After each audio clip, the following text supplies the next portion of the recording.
Արձակուրդը էկզոտիկ երկրներում անցկացնել պլանավորողներին բժիշկները հորդորում են զգույշ լինել էկզոտիկ հիվանդություններից, որ կարող են առաջանալ տարբեր ինֆեկցիաներից մինչև մոծակի խայթոցի պատճառով։ Ամենառիսկայինը դա ճանապարհորդների դիարեան է, ամենահաճախ, եթե հաճախականության առումով, իսկ եթե վտանգավորության առումով, այնտեղ եւ մալարիան եւ այլ հիվանդությունները, որ նշեցի, դրանք կարող են ընթանալ ծանր հեմորրագիկ համախտանիշով, մոծակների միջոցով փոխանցվող հիվանդություններ են։ Ակտիվ տուրիստական այս սեզոնին ինչ վարակներ կարող են Հայաստան բերել արտասահմանից վերադարձող մեր քաղաքացիները կամ այստեղ հանգստանալու եկող զբոսաշրջիկն ու ռիսկային գոտիներից ժամանող աշխատանքային միգրանտները։ Սա Հերացի վերլուծական կենտրոնի ամառվա քննարկումների առաջին թեման է։ Դահլիճում բնակչությանը պոլիկլինիկաներում ու հիվանդանոցներում սպասարկող ընտանեկան բժիշկներ են, ինֆեկցիոնիստ, թերապևտ, մանկաբույժ մանրեաբաններ։ Միասին վերհիշեցին հետճամփորդական տարբեր գանգատներ, ախտանշաններ, արձանագրեցին Առողջապահության համաշխարհային կազմակերպությունն ու հիվանդությունների վերահսկման կենտրոնը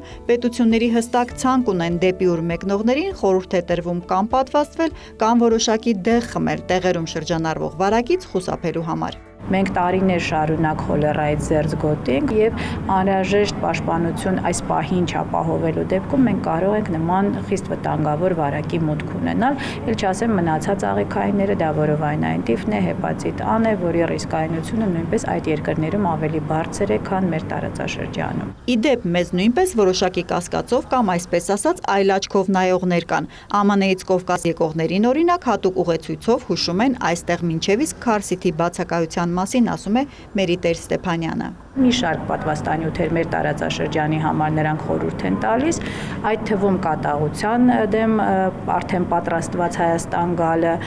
կարմրուկի դեմ պատվաստումը, հեպատիտ A-ի, հեպատիտ B-ի, որովայնային տիֆի դեմ պատվաստումը եւ մի բան, որ ինձ զարմացրեց, որ նշված էր Հայաստանում տրանսպորտի անվտանգությունը եւ նշում էին, որ մանկական քարսիթերը, այսպես ասած, Հայաստանում այնքան էլ ընդունված չեն եւ զգուշ եղեք Հայաստանում երեխայի տրավմատիզմից։ Երեխայի հետ արտասահման մեկնողներին մանկաբույժի հորդորն է, որ ժամային գոտի էլ գնաք, փոքրիկի քնի ու սննդի ռեժիմը մի խախտեք, խուսափեք ծորակի ջրից, տվեք միայն շշալցված, անծանոթ միրգ բանջարեղենը նախ փորձեք ալերգիա չառաջացնի։ Ծովափնյա հանգստի դեպքում պարտադիր է արևապաշտպան քսուկով խնամել երեխայի մաշկը։ Այն կարող է ցանավորվել նաև հյուրանոցի ջրավազանում օգտագործվող ախտահանիչների պատճառով։ Լողավազանների ջրերը շատ ավելի վտանգավոր են, որովհետև եթե աղտոտված են կաղանքով, մեզով, շատ ավելի հավանական է, որ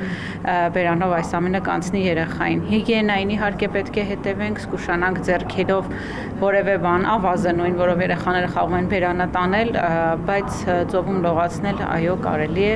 Զբոսաշրջիկների ու միգրանտների ինտենսիվացող շարժն աշխարհին ստիպում է ուշադրություն կենտրոնացնել ճամփորդական հիվանդությունների վրա, արձանագրում են բժիշկները, հույսով, որ մեր մոտ էլ տուրօպերատորները կսկսեն խորհուրդ հարցնել իրենցից։